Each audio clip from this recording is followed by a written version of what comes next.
Have you experienced the quality of life that Jesus brings? In John chapter 2, he's at a wedding.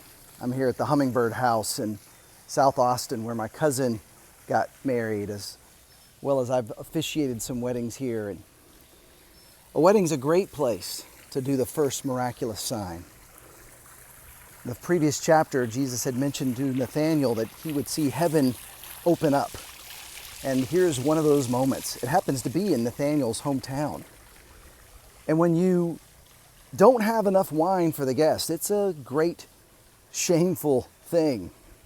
So it's unsure why Mary would think Jesus could do something about it, but it's not a rude conversation. He's just curious. Why would you ask me? And he says, just listen to what he says. And Jesus does something beyond what anyone could imagine. He has them fill up ceremonial washing jars, part of the Jewish religious tradition, and he turns that water into the best tasting wine anyone had ever tasted.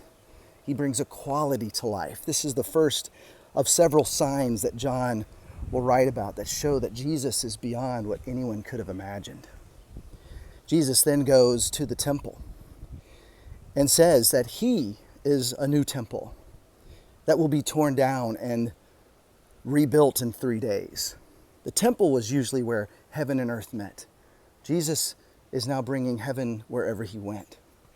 And Jesus got rid of the corruption in the temple courts because it was getting in the way of people experiencing God. More than likely, he did this at the beginning of his ministry, but also at the end of his ministry, as shown in the other Gospels. Because to Jesus, it wasn't about religious ritual. It was about relationship. It was about love.